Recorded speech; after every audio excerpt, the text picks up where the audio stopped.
Find refuge from the summer heat in a magical library where you can dive into the books themselves in this fantasy bedtime story.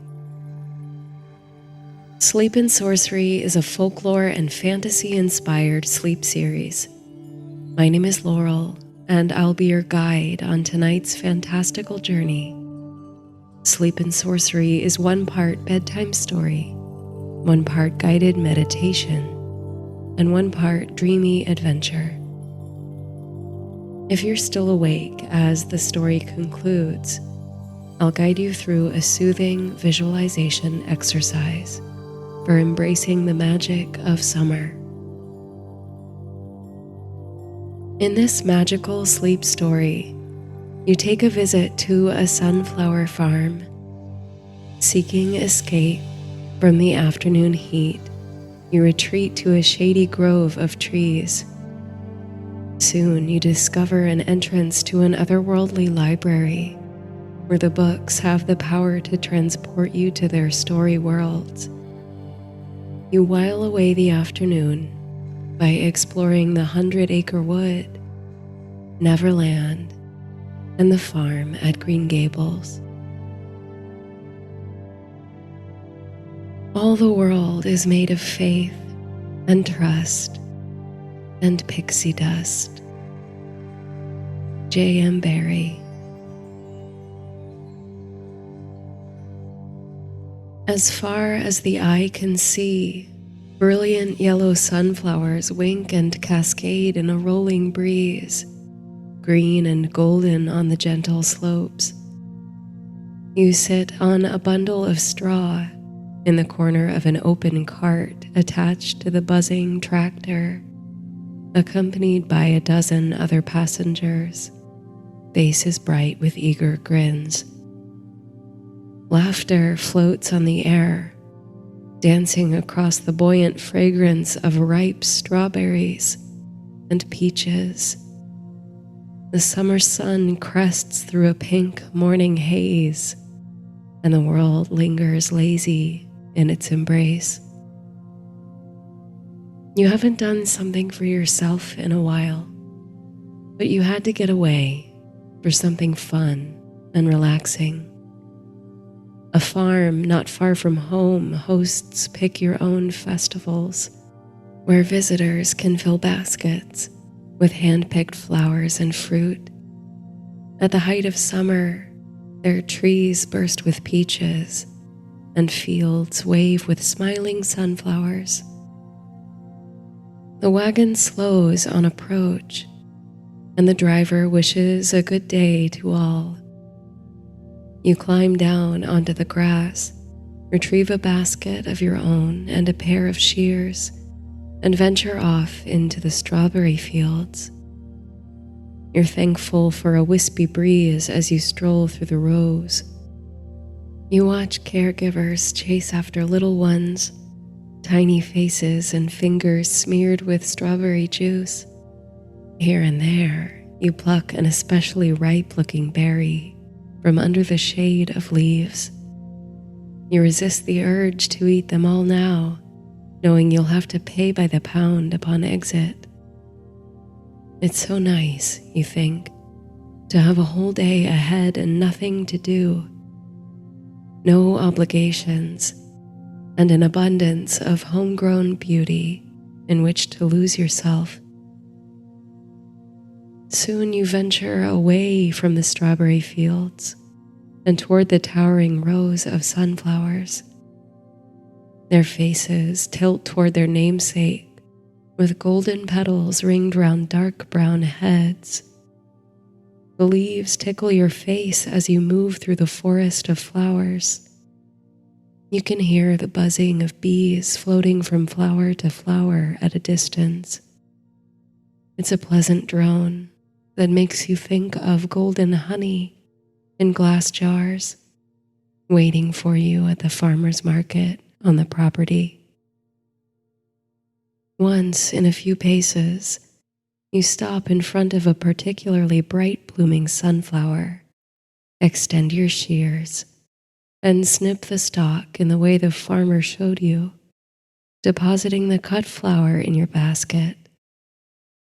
Smiling, you have the distinct feeling of filling up the basket with sunshine.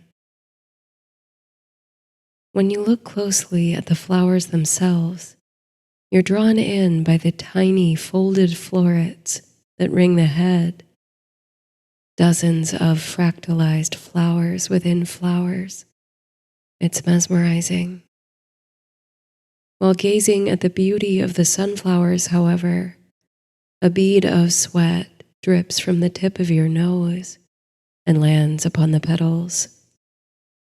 The sun beats down, growing increasingly hotter as the mild morning wanes to high noon. At once you find yourself eager for shade and respite. You take a swig from your water bottle, the outside of which is slippery with condensation. Emerging from the tall sunflower growth and stepping aside to allow a pair of children to chase each other across your eye line, disappearing into the rose, you scan the horizon for some temporary shelter from the heat. It'll have to be the peach orchard, you think, spotting a line of trees not far off. The sun cascades through their branches, dappling the lush grass with appealing shadows. You'll head over there to pick some peaches. You'd wanted to grab a few after all. Cool off, and then head home. Even though you've been itching to get out of the house, at this very moment the thought of relaxing in the air conditioning and flicking on the television is unbearably tempting. Under the peach trees, the sweet, juicy fragrance is tantalizing. It smells like summer, you suppose. You pluck a few peaches, some tender and ripe, others still firm and fuzzy, and add them to the haul in your basket. The shade helps protect you from the blazing sun, but still you reach repeatedly for your water. It's a shame, you think, to leave such a beautiful place so soon, when you've set aside the whole day to enjoy it. But you just don't think you can stand much more of this heat. Resigned, you pull one last ripe peach from a tree and resolve to return to the entrance where a wagon should be waiting to pick folks up. As you retrace your steps through the peach orchard, however, you find yourself a bit disoriented. You expect to emerge from a row of trees facing the strawberry patch, but instead you nearly collide with the trunk of a massive oak tree. Behind it are several more like it, and acorns litter the ground beneath. You didn't see this oak grove on the way in, you're sure of that. It's a big place, but certainly you can't have gotten too turned around. You look back the way you came and squint to try and spot the sunflower fields through the peach trees. Sure enough, there's a golden undulation beyond, suggestive of the sunny florals. So really, this ought to be the way back to the strawberry patch. Well, you think, perhaps you've just strayed a bit further than you thought down the rows of trees in the orchard. You'll just have to cut through the oaks, and you'll get your bearings. But the moment you step into the ring of trees, only now noticing how perfect is the circle in which they stand, something changes. It's as if the grass within the grove stands taller and straighter, and a shiver rises in you. You actually halt, sighing, for here beneath the oak's leafy branches you find the sweet relief you've been seeking. Only narrow rays of sun penetrate the canopy, and a pleasant wave of cool washes over you from head to toe. Still, the sweet traces of peach perfume linger on the breeze, and your ears fill with the sound of gently swaying branches.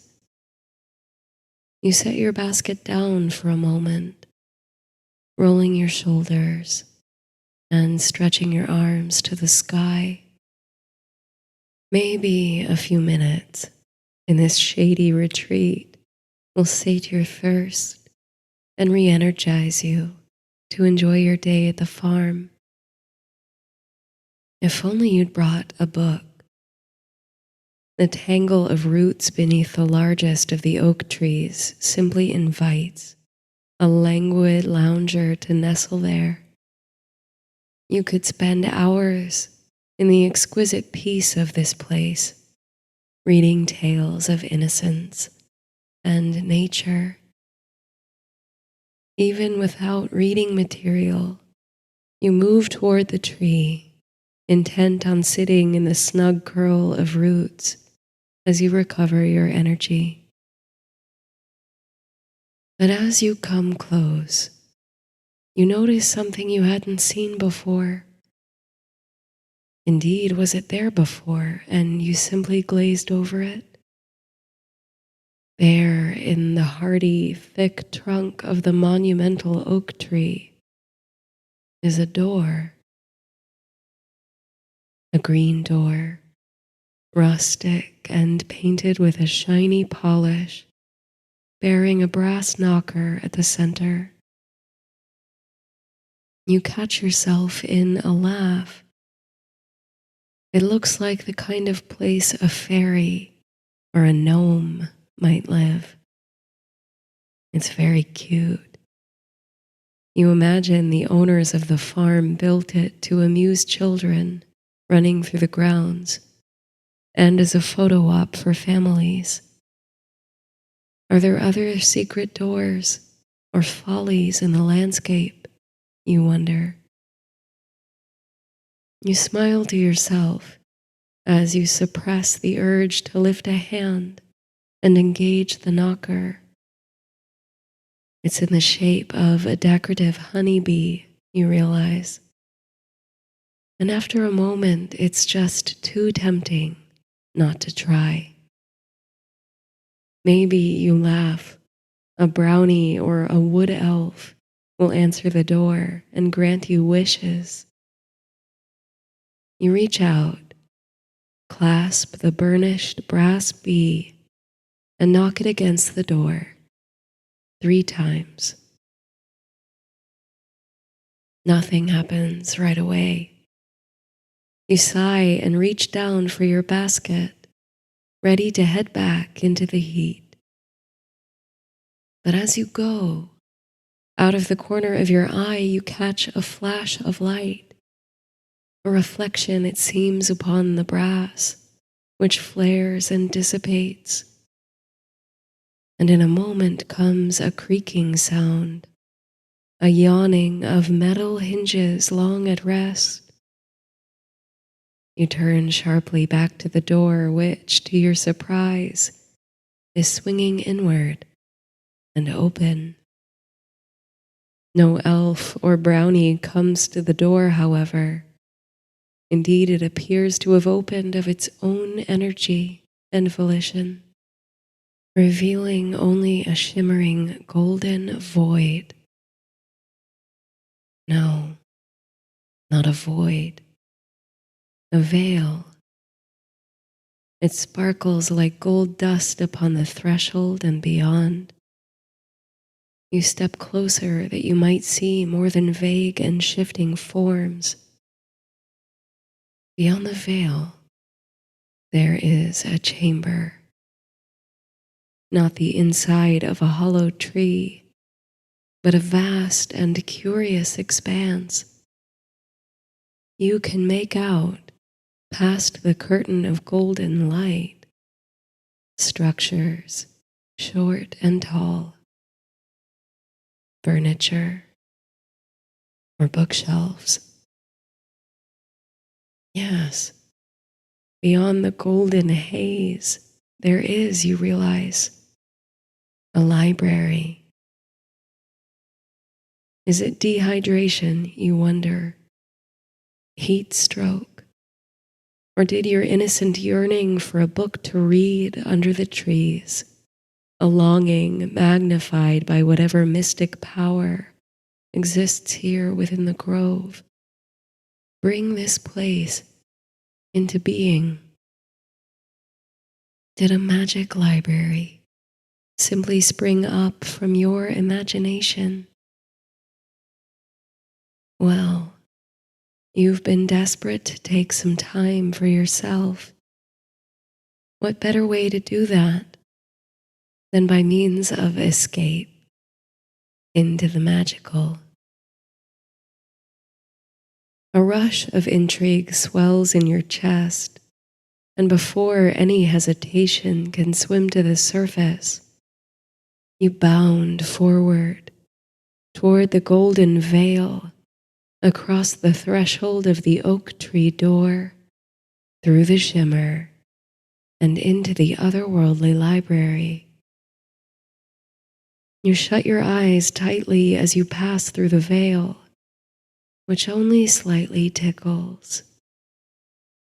Once past the entryway, you feel cool, cleansing air sweep around you. It's a cool that's so refreshing, so relaxing, that you almost don't want to move. You open your eyes, and at first you think the change in the quality of light is sending bright spots to swim through your vision. But after your eyes adjust, you realize that the tiny golden sparkles remain. It's like the whole of this space is bathed in the quality of summer sunrise. The auriferous shimmer that bounces off the surface of a lake at dawn, or twinkles through trees in a glade. Slowly, with a fluttering wonder, you begin to take in your surroundings in earnest.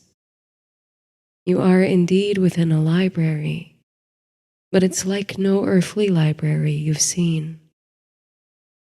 Wonders wink from every corner, impossible and astonishing.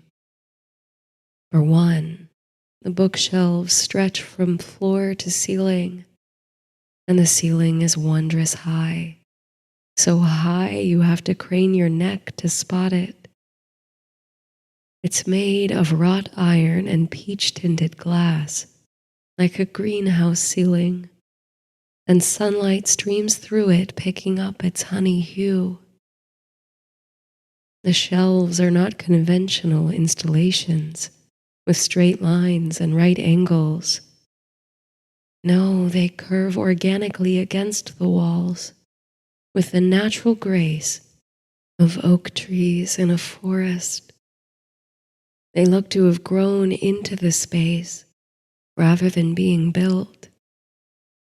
Some even have roots that reach across the floor in tangles and knots, curling into the perfect cradles for a lounging reader. Plants grow too from between the books, and there are countless books. Millions, you'd guess, even realizing that from here you cannot see where the library ends. The library stretches on before you for what might be a mile, simply reaching a fuzzy vanishing point at the edge of your vision. Fiddlehead ferns, bright red hibiscus and monstera peek between spines, cascading over the shelves. Even sunflowers sprout from the floor, shining their bright faces at many levels, some reaching 20 or more feet up toward the sky. On a small round table by a nearby shelf, a book sits open to an illustrated page. From the inner pages sprout delicate wildflowers, as if they've come to life from the botanical illustrations within. There is life and light all around, and yet the air is comfortably cool and sweetly scented. You walk through the library, stepping over mossy roots and admiring the overgrown shelves. You seek the source of a trickling sound, the sound of water from somewhere ahead. Soon you find it, a gently rushing stream that runs right through the stacks, curving and winding round and under bookshelves. There's even a decorative bridge that arches over the stream. You step onto the bridge and look down into the water. In it, you catch flashes of gold, like drops of liquid sunlight just below the surface. Fish swept up in the laughing stream. Though you feel you could explore the peculiarities of the library for hours, you succumb to the itch and urge to sit down among the roots and lose yourself in a book. Running a hand along the spines of the books at eye level, you reach for an old, comforting childhood favorite. Just seeing the cover is enough to make your heart swell with nostalgic bliss. At the top right corner, there floats a teddy bear, grasping tight to a soaring balloon. You hold the book close as you find a tangle of roots that's just right to curl up in. You feel completely cradled and supported as you allow your muscles to relax against the roots.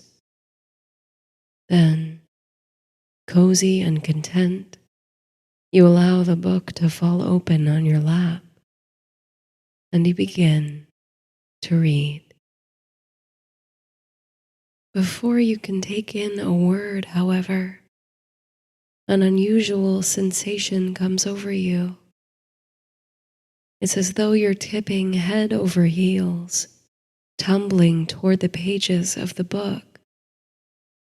But instead of colliding with anything, you continue to tumble as though through open air. You cling tightly to the corners of the book cover. But no, it's not a book to which you cling at all. It's a string. Trying to get your bearings, you realize that you are floating gingerly through a blue and cloudless sky, clutching a ribbon in your hand attached to something overhead, which buoys you in the air. You look up, and there, fastened to the end of the string, is a swollen red balloon. Down, down you float, enjoying the pleasant whoosh of summer air on your face, till you descend through an opening in a thick canopy of trees. This has been a strange day indeed, you think. You seem to keep discovering new levels, doorways to new places. First the grove, then the library, and now this dense wood. How will you ever find your way back out again? Landing softly on the ground, you continue to grasp the balloon string. You scan your surroundings to get your bearings, and as luck would have it, there's a crooked wooden post nearby with a hand-painted sign upon it. An involuntary gasp of delight escapes your lips as you read the sign. which reads, The 100 Acre Wood. You've fallen right into the pages of a childhood classic, right into the enchanting home of Winnie the Pooh and his friends. You hardly have time to process the thrill of the realization before you overhear the sound of merry voices through the trees. A small group of someones are singing, it seems, singing a very familiar song indeed. Still clutching the balloon string, you follow the voices past birches and beeches till you find a clearing, festively decorated for what looks like a birthday party. More balloons are tied to chairs and trees, and many-colored bunting hangs from the branches. A sheer excitement rises within you when you catch sight of the denizens round the party table. Each of them is more familiar than the last to you. There's a tall eagle owl at the head of the table, with spectacles perched on the end of his beak. In one hand he holds a small slip of paper, which he reads from, and in the other a glass. He's reading a toast, you realize, to the guest of honor. That guest, you surmise, is the one to Owl's left, a sorry-looking creature seated before a plate of thistles. It's Eeyore, you realize with delight, the gloomy, stuffed donkey with a bad habit of losing his tail. Morose as ever, he does look done up for the occasion, a paper crown atop his head and ribbons in his mane. Seated beside him is Kanga, the mother kangaroo, and in her pouch is baby Roo, clapping with delight to hear Owl's speech. In the next seat, a pink piglet fusses over a pot of tea. Across the table from Piglet is a large rabbit who mutters impatiently at the length of Owl's toast when there's carrot cake to be enjoyed, made with fresh carrots from his own garden. And there, right next to Rabbit, you nearly shout with joy to see him, is the one and only Winnie the Pooh. Chubby and golden-furred as the honey he craves, the silly old bear listens attentively to the toast, though you notice his eyes wandering now and then to a jar of the yellow nectar on the table. Owl, pompous yet sincere, concludes his winding speech about the virtues of our dear friend Eeyore to cheers and applause. Caught up in the celebration of the moment, you shout, "Hear, hear," before even thinking. At once, all the heads of the cheerful animals turn to you, standing between the trees, with a red balloon tied to your wrist. For a moment, you wonder if you should have stayed out of sight and let them carry on with their party. But in an instant, they shout with joy at the sight of you, crying, "Welcome," and "Join us." And there you are. We knew you'd come. It's curious that they should recognize you, you think, until you glance down at your attire. Red shoes, blue shorts, and a yellow collared shirt. Of course, the animals think you are their friend, Christopher Robin. There's an open seat next to Winnie the Pooh, which you take just in time for carrot cake and the giving of a gift to the birthday boy. Pooh, Owl, and Piglet present a rustic but thoughtful gift, an empty honey jar on which Owl has elegantly written the words, "Happy Birthday." To your surprise, the solemn mug of Eeyore actually briefly slides into something of a smile. On him, even a half-amused expression is enough to light up the whole of the 100-acre wood. Party games and endless laughs follow. You feel most at home among the inhabitants of the wood. In time, however, you feel a subtle tugging on your arm. You look to see that the balloon tied to your wrist, which has been content to float listlessly above the table with its fellows, is now pulling gently up, up, upward toward the canopy again. It must be time to go, you think, back to the library.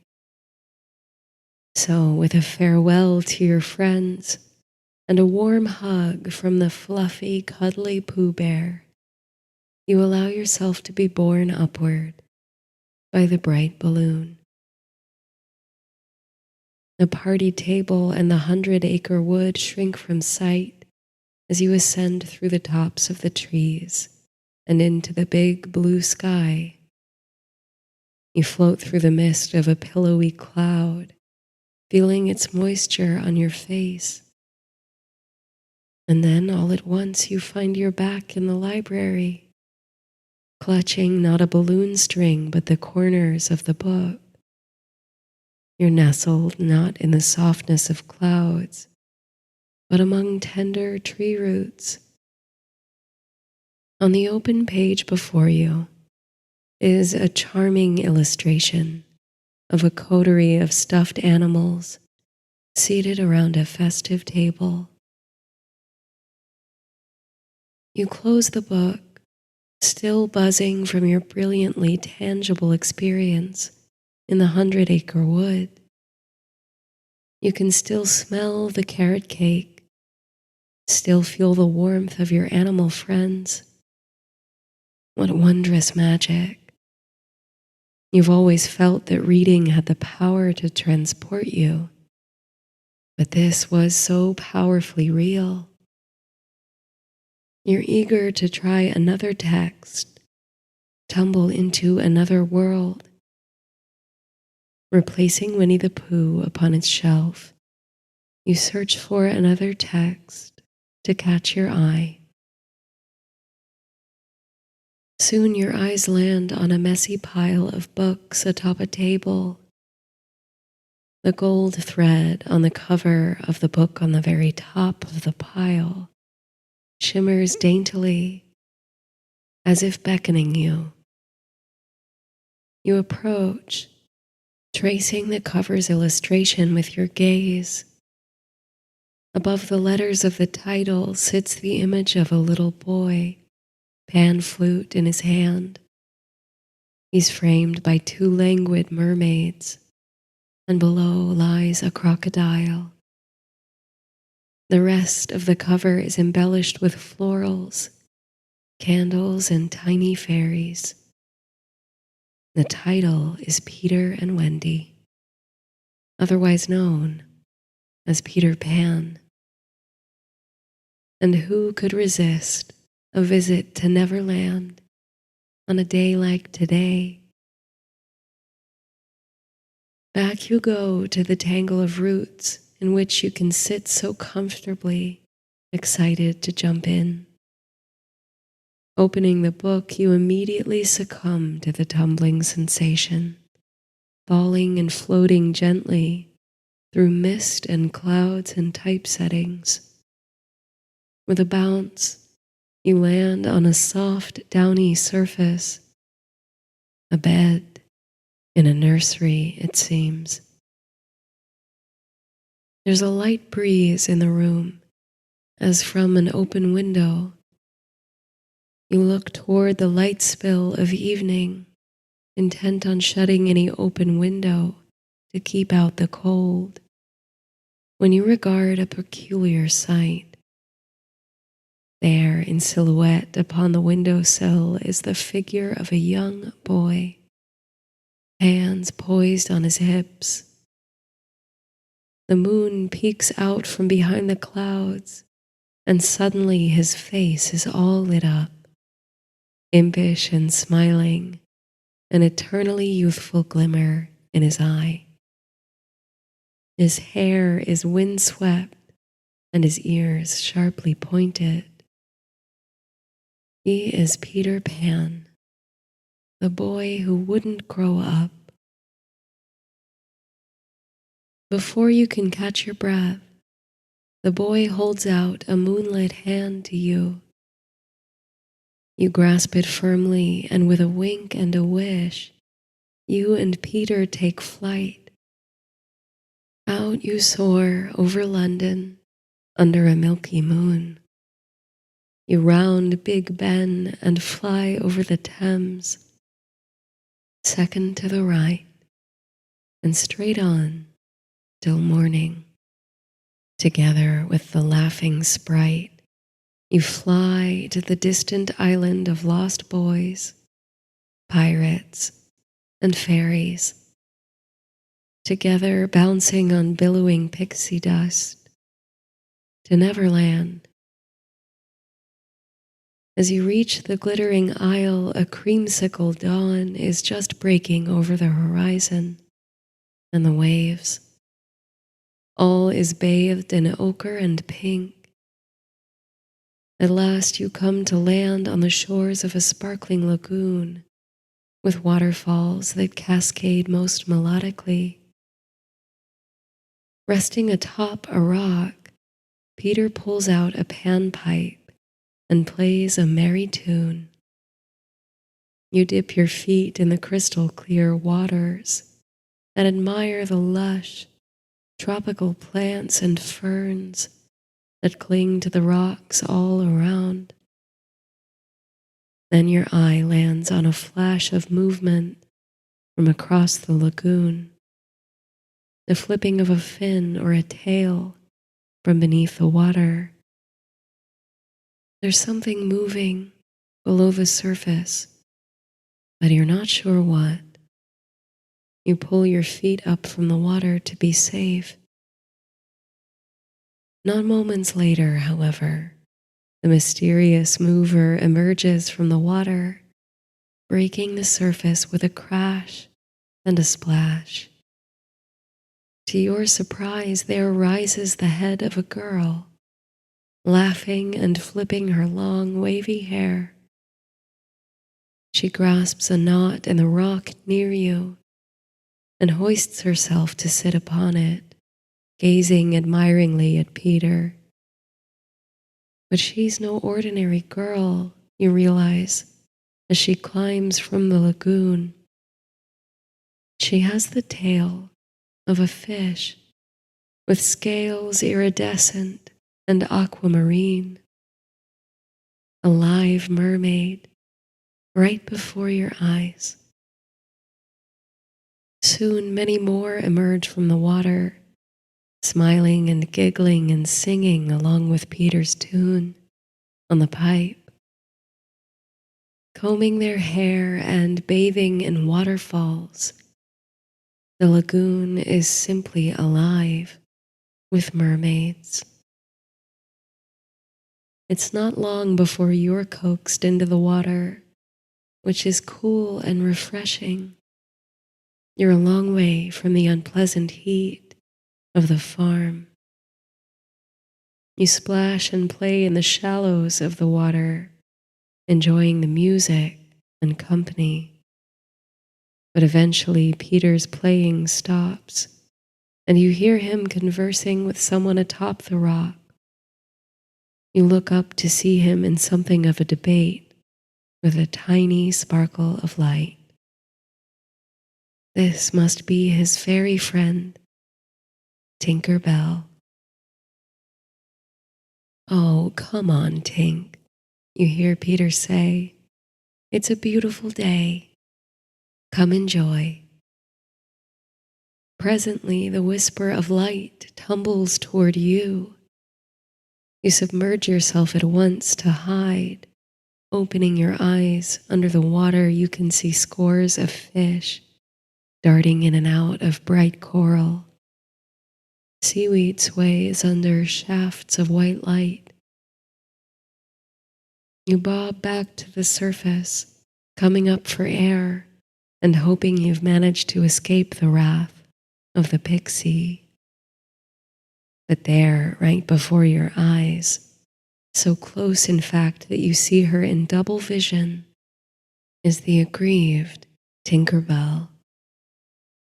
She screws up her tiny face, sticks out her tongue, and blows a raspberry in your direction before bouncing away, back to Peter's side.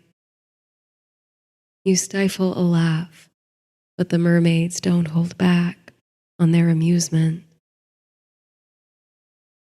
As the morning whisks away on sunny wings, you take to the rocks to soak up the light and warmth of a Neverland summer. Summer among mermaids, fairies, lost boys, and children who won't grow up. It's good to be a child sometimes, you think, to eschew obligation, to swim in cool lagoons, to pick fights with pixies, and to hide among the stalks of sunflowers, to do as you please. You close your eyes in the bright sun, still seeing the golden glow behind your eyelids. You hardly notice the change at first, but soon you realize the rocks beneath you have softened, molded to you, and the light behind your eyes grows cool and dim. You flutter your eyelids open and find yourself back in the library, cradled among the roots of trees.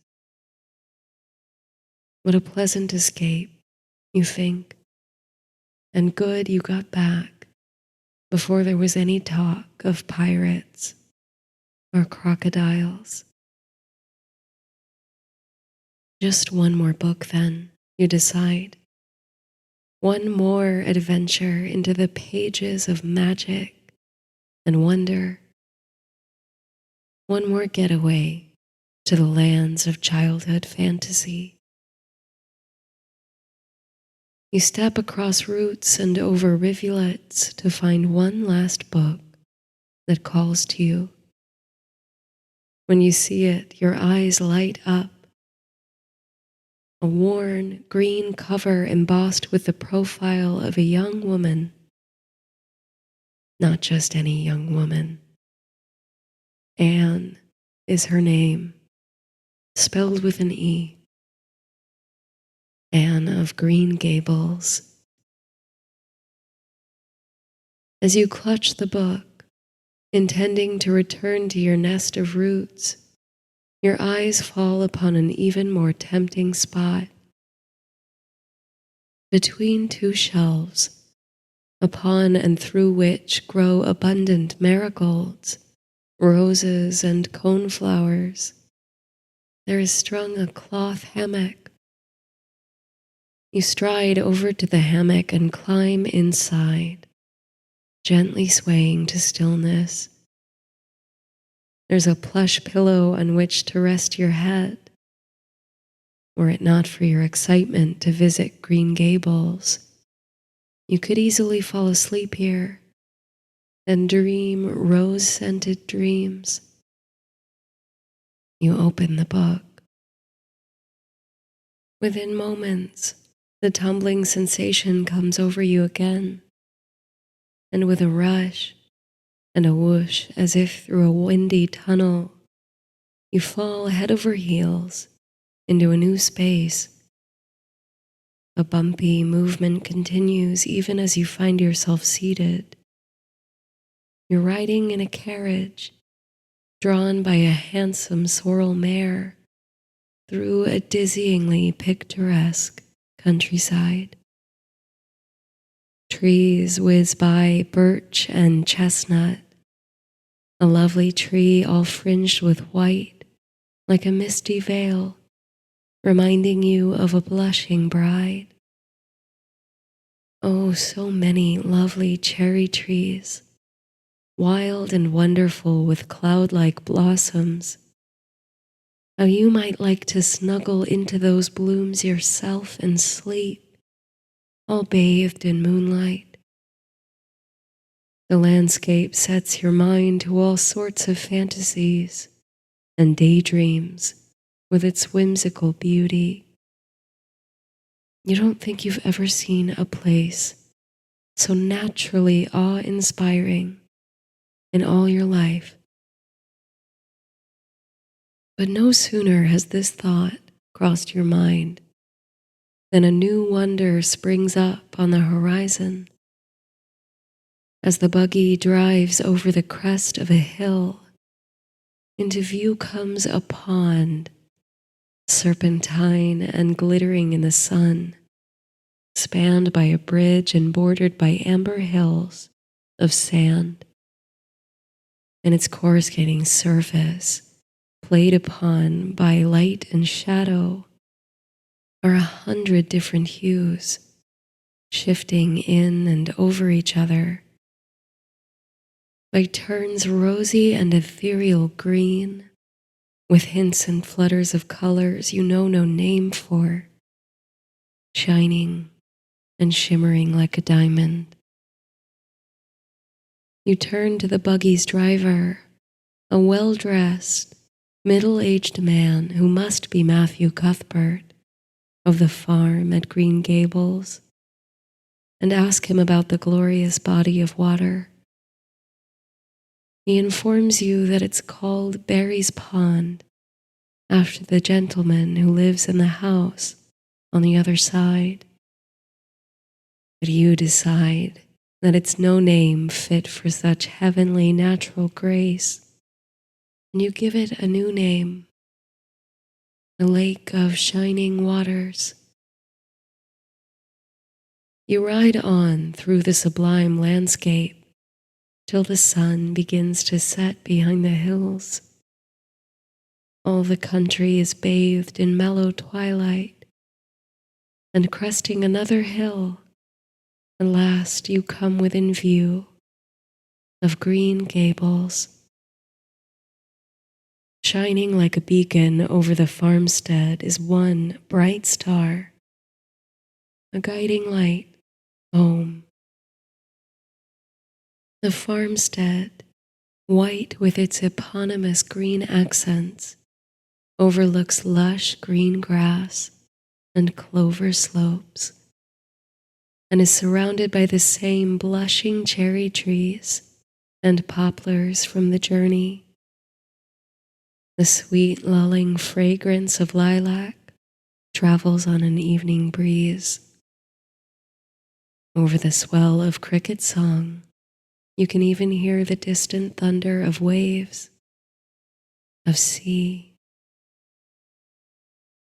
Your heart and head and belly fill with warmth and comfort, a feeling almost indescribable, but achingly simple,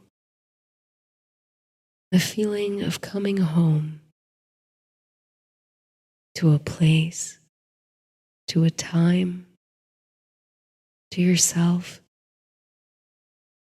It's the same kind of feeling you get, or nearly the same, when you revisit a wonderful book you loved a long time ago, or when you reunite with an old friend after many years,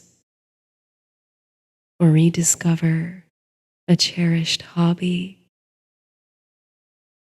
a cozy, protected feeling, an initiation into the wonder and magic of the human experience. You want to hold this feeling and the twilight impression of Green Gables forever.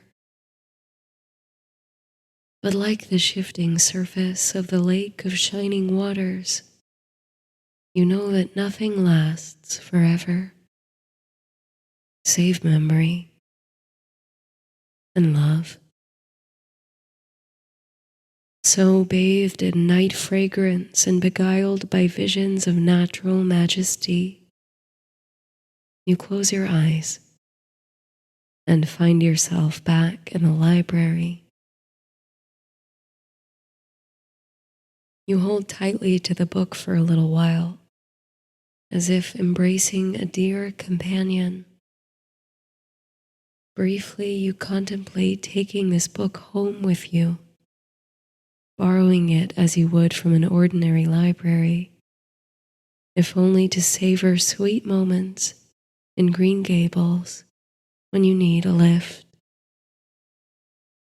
But alas, there doesn't seem to be a librarian anywhere, or a circulation desk. And besides, you're not sure how you'd find your way back to this place to return it. Its appearance was, after all, so strange and unexpected.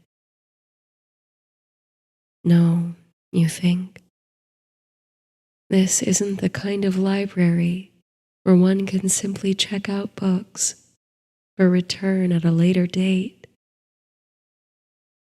What you borrow here are not books, but experiences. You borrow slices of life from beloved characters, borrow space within their magnetic and magnificent worlds, the memories you keep always. You take your time in departing, bidding farewell to the roots and the river and the charming bridge. Goodbye to the 100 Acre Wood, to Neverland and to Green Gables.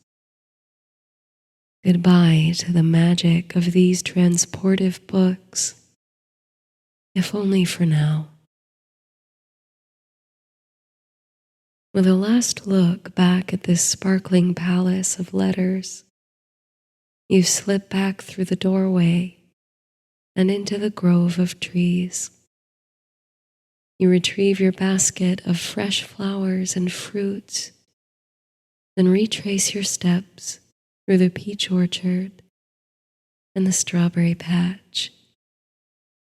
The sunflowers simply dazzle in late afternoon sun. Its heat no longer bothers you. You carry the memory of cold lagoon waters, birthday cake, and breezy buggy rides. There's a wagon waiting to take a load of passengers back to the market. The driver waits for you and a few other stragglers to climb aboard the hayride. The wagon feels fuller by far than before, as between every passenger are baskets overflowing with beauty and abundance. Rosy-cheeked toddlers drift to sleep in their mother's laps, lulled by the movement of the wagon. Other children, some with balloons tied to their wrists, bite into peaches and strawberries, unable to wait any longer. Sunflowers wink from every direction. Summer smiles on the rolling hills. You begin to think about how nice it will be to arrive home, kick off your shoes, and crack open a good book. Somewhere beyond the orchard, a summer breeze tickles the leaves of the oak trees.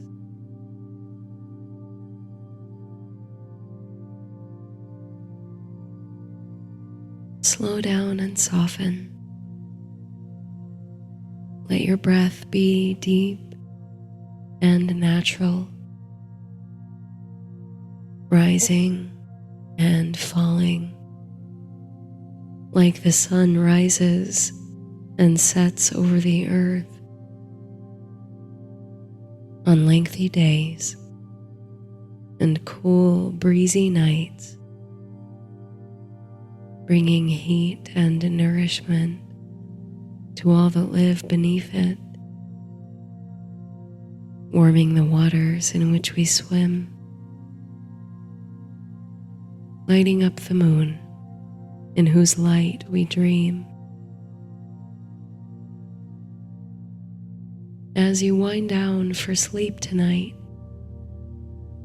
give thanks for the blessings of the sun and the season of summer, the pace.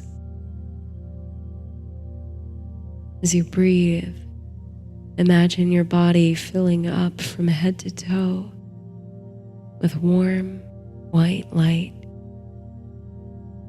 moving through you, relaxing you, softening you, opening you up to receive the gifts of the season. And as you follow your breath's natural rhythm, warming and lighting and softening with each cycle of breath, allow your mind to follow my words, calling up images and patterns without conscious effort or editing. Just visualize them and let them fall into place as I mention them. Let your mind and body relax and allow the unconscious to take over this exercise.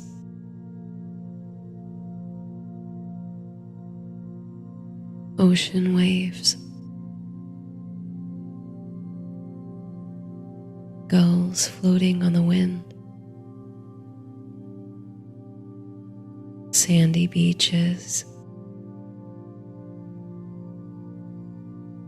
your toes in the sand,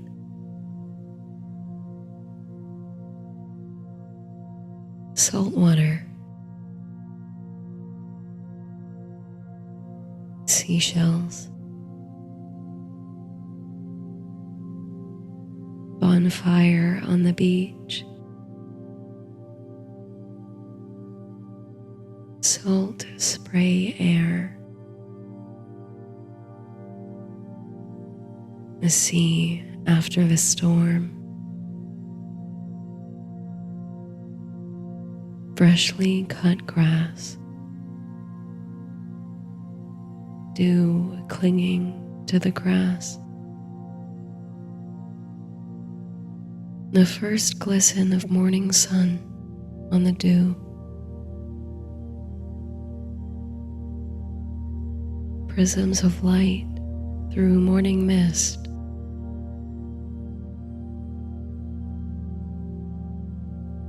butterflies visiting the garden, flowers opening to the morning,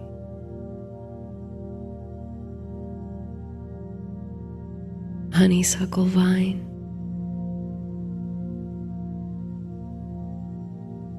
a field of sunflowers, sunflowers waving in the breeze,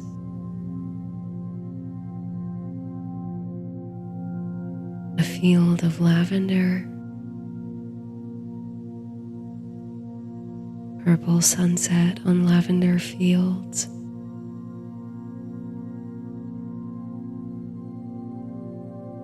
fruit trees at dusk,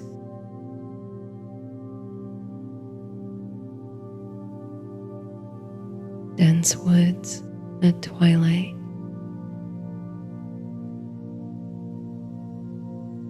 a winding path through the woods,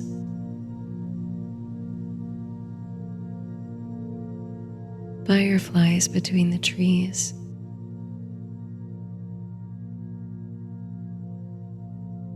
Fireflies in a jar.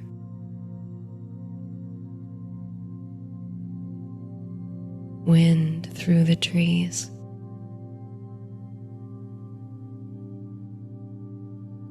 Branches swaying in the canopy.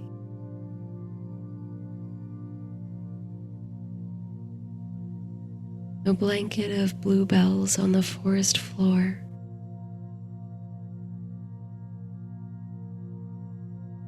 Cloudy nights.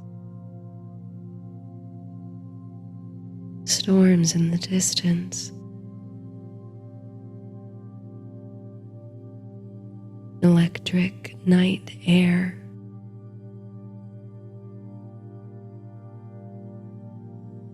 Soft earth.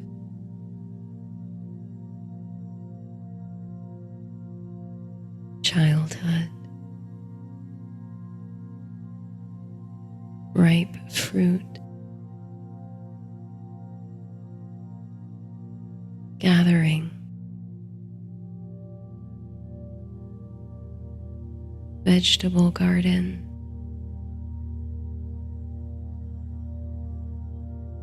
Hiding place.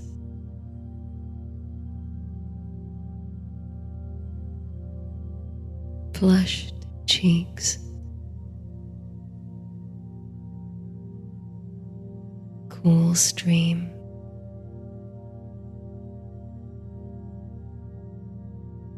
Little birds.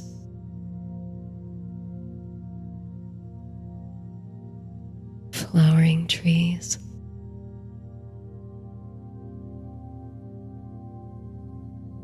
Long afternoon.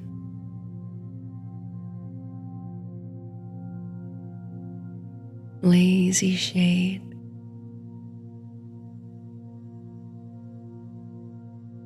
Summer storm.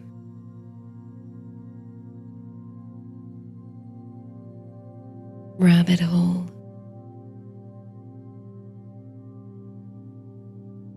Old friends.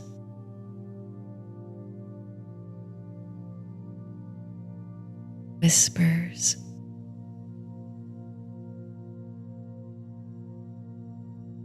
Lake of shining waters.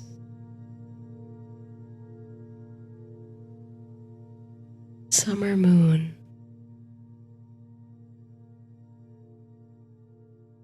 Stars on the sea. Summer sleep.